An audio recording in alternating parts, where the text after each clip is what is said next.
कोमल की मम्मी के बार बार फोन आ रहे थे कि वो किस समय मायके आने के लिए निकल रही है। हाँ मम्मी, बस आधे घंटे में निकलूंगी। वही 1.5-2 घंटे लगेंगे गुरुग्राम पहुंचने में। रास्ते में बहुत जाम मिलता है, तो मेट्रो से आ जा। मम्मी वो अटैची और बैग भी है ना, इसलिए मैंने कैब कर लिया। आप टेंशन मत लो, मैं आ जाऊंगी। ठीक है कोमल, आ जाना टाइम से, मैं खाना तैयार रखूंगी। कोमल फोन पर कुछ और कहती है, उससे पहले ही फोन कर दिया। कोमल मायके जाने की तैयारी करने लगती है। रिंकू और दिशा की गर्मियों की छुट्टियां थी, इसी वजह से कोमल कुछ दिनों के लिए मायके रहने जा रही थी। मुझे ऑफिस के काम से न जाना होता तो मैं तुम्हें गाड़ी से छोड़ देता, पर बहुत अर्जेंट मीटिंग है आज ऑफिस की। वैसे मैं बीच में मिलने आ जाऊंगा और बाकी तुम मम्मी के घर रहकर आ जाओ, फिर हम बच्चों के साथ घूमने चलेंगे। कोमल खुश थी कि वो बहुत दिनों बाद मायके रहने जा रही है। बच्चों के स्कूल और कामों की वजह से कोमल बहुत कम मायके रहने जा पाती थी। अब बच्चों की छुट्टियां थी, इसलिए कोमल कुछ दिनों के लिए मायके रहने जाती है। पर जब वो मायके पहुंची तो उसकी भाभी सुनैना घर पर नहीं थी। नानी माँ, मुझे मैंगो शेक पीना है। नानी माँ, मुझे मैंगो खाना है। हाँ हाँ बच्चों रुको, मैं अभी तुम दोनों के लिए मैंगो भी लाती हूँ और मैंगो शेक भी। मम्मी, भाभी अपनी मम्मी के घर से कब तक आएंगी? बस आने ही वाली होगी, मैंने उसे बता दिया था कि तुम आने वाली हो। अभी कोमल पूरी बात भी नहीं कर पाई थी कि सुनैना अपने 2 बच्चों चारू और दीपू के साथ आ जाती है। अरे माँ जी, फ्रिज के सारे आम काटकर अपनी बेटी को ही खिला दिए या फिर 1-2 छोड़े भी हैं? कैसी हो कोमल?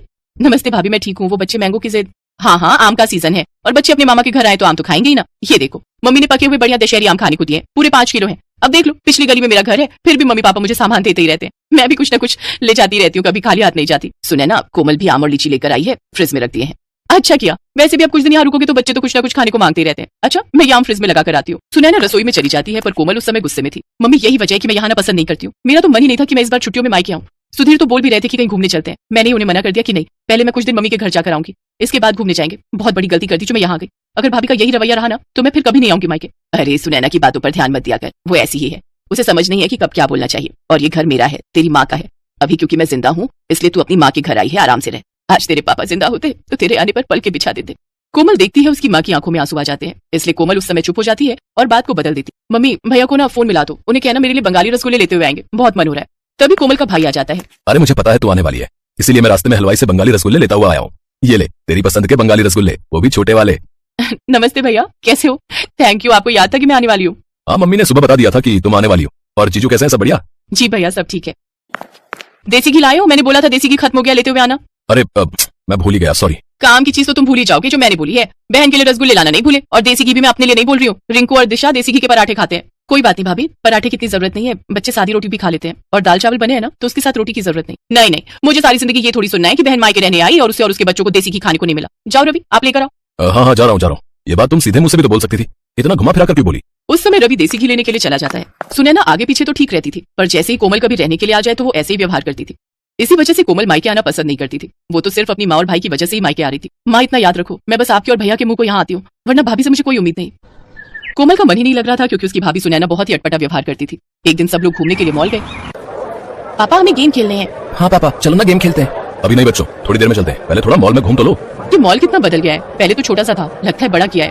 हाँ, अभी तो और बड़ा बनेगा। मामा जी कॉर्न्स खाने हैं। और मुझे आइसक्रीम। अभी खिलाता हूँ, चलो सुनैना, आओ आइसक्रीम खा लेते हैं। रवि सबको आइसक्रीम लेकर देता है। रिंकू भी अपनी पसंद के कौन सा आइसक्रीम ले लेता है। सब लोग आइसक्रीम खाते हैं। चलो बच्चों, अब हम गेम पार्लर चलते हैं, हम सब वहाँ पर गेम खेलेंगे। रवि जैसे ही सबको गेम पार्लर ले जाने लगता है तो वो देखता है कि आज गेम पार्लर बंद है। भैया गेम पार्लर बंद है। जी गेम पार्लर बंद है, काम चल रहा है। चलो बच्चों, अब तो गेम पार्लर बंद है, थोड़ा और घूम लेते हैं फिर घर चलेंगे।